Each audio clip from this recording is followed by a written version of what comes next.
So you mean, did I cheat? She set me up, Adam. She's clever. She scares me. Cheat. All episodes streaming now on ITV Hub.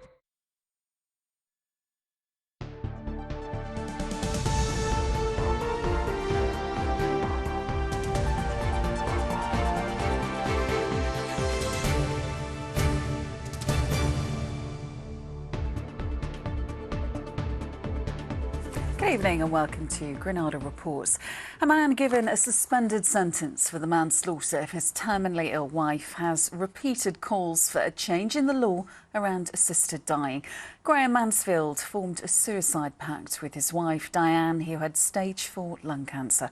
He killed her at their home in Hale but failed in his attempt to kill himself. This report now from Tim Scott contains some distressing detail. I said to Diane, "Are you ready, Diane?" She said, "Yeah."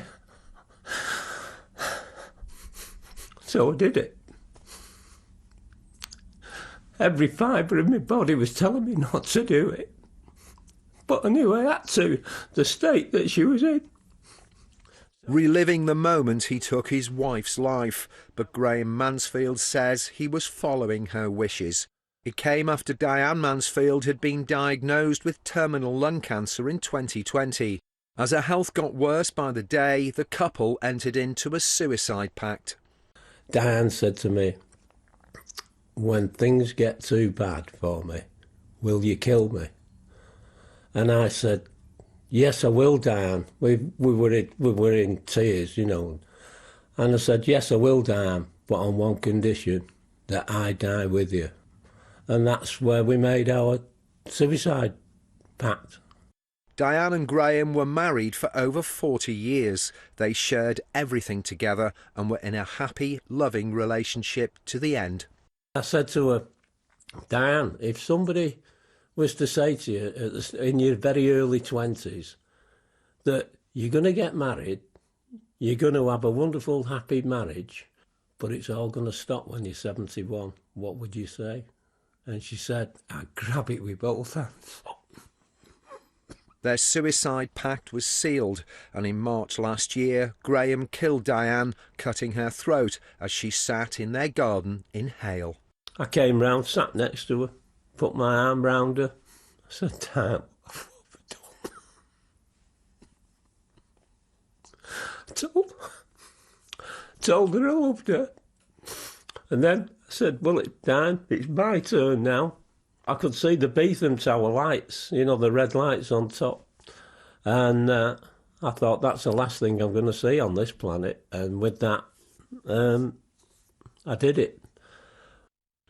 Graham injured himself but didn't die. Laying in a pool of blood in the kitchen, he called 999. He was taken to hospital and then arrested for the murder of his wife. I understand precisely what he did and why he did it. I don't hold any malice against Graham whatsoever, and I'll continue to follow his friendship over the coming years. Diane's brother Peter has supported Graham throughout the court case. He was in a similar predicament with his own wife, who died 10 years ago. She had asked me to end her life because she couldn't stand the pain any longer, and I could not take that last step. Graham did, and that was it. So I completely understood his mindset, where he was and why he did it. Graham Mansfield walked free from court yesterday after receiving a 2-year suspended sentence for manslaughter. He's now calling for a change in the law to legalise assisted suicide in cases like his. It comes as a comfort to people that are in that position, that they know they don't have to be going through tortuous last weeks, hanging on to what? You should be in that position to be able to say, "I want to die." Well, pro-life campaign group Care Not Killing has also been speaking about this story. They oppose assisted dying and instead advocate for palliative care. I've worked as a doctor in a hospice, and I've seen people coming in with very badly controlled pain who say, "Just let me die, there's nothing you can do." But actually within a fairly short while we can turn things around. They're comfortable, and actually they're using the final weeks of their life to good effect. And they're very glad that they weren't given the opportunity to take their life. And if you've been affected by any of the issues raised in this report, then you can find information about helplines on our website. That's all at itv.com/Granada. And next, a family of a teenager stabbed to death in Greater Manchester are pleading for witnesses to come forward ahead of his birthday this weekend.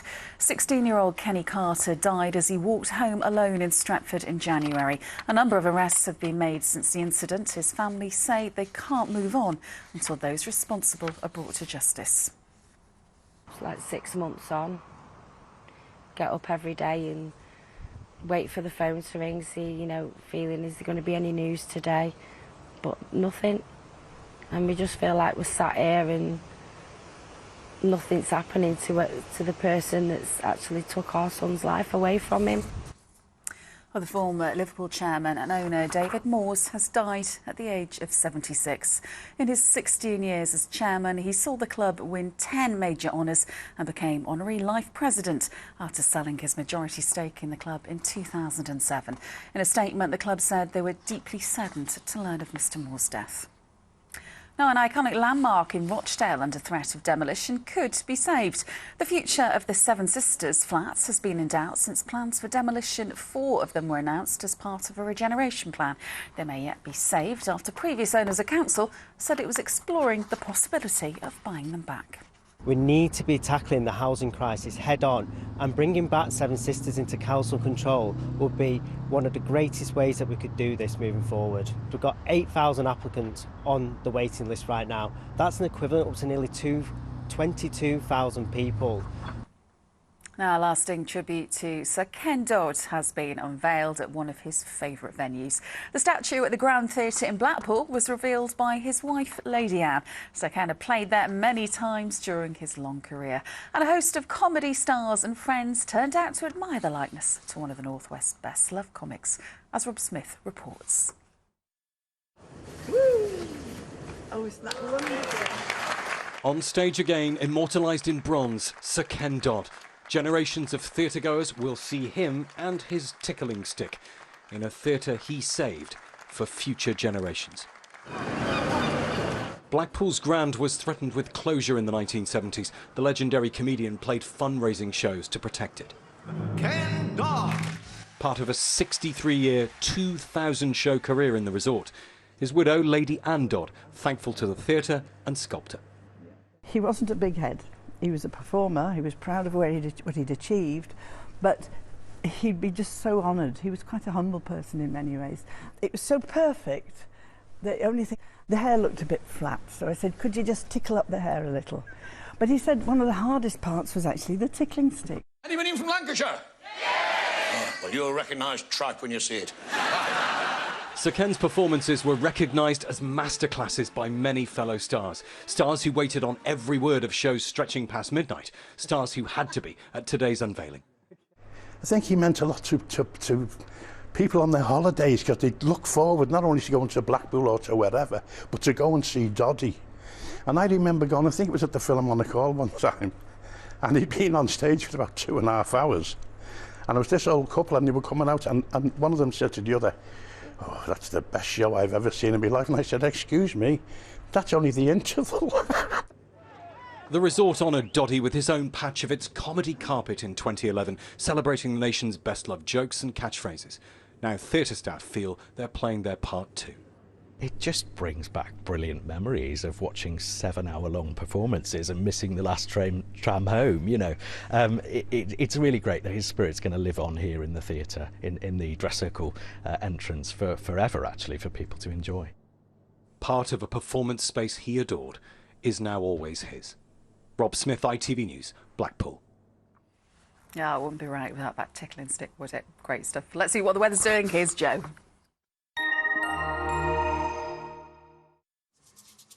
Mom, wet wipes, toilet or bin? Bin. Why? United Utilities sponsors ITV Granada weather. Hello again. Welcome to the weekend. It does look rather mixed weather-wise. On the whole, things will be feeling humid. It'll be damp, breezy, showers or longer spells of rain around, a bit of sunshine in the mix. But from Tuesday next week, it promises to settle down with high pressure building in. Overnight tonight, there's been some outbreaks of rain, but gradually through the early hours of tomorrow morning, we'll see that just petering out. Skies will clear and temperatures rurally down to 9 or 10, but generally in double figures as we head through into Saturday morning. On to tomorrow, the sun will be up at 5:10, setting at 9:24. If you're out and about early, you'll get the best of the day tomorrow, some nice sunshine around. But then by around 8 o'clock, it's clouding up.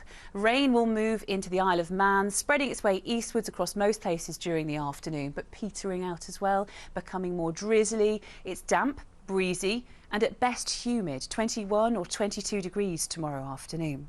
Sunday will be a day of sunny spells, scattered showers and quite a warm feel to the day. It's cooling off next week. Monday, rather damp. But from Tuesday, as that high pressure builds in, hopefully it will settle down. Good night. Sleep tight. Cleaned up well. United Utilities sponsors ITV Granada weather.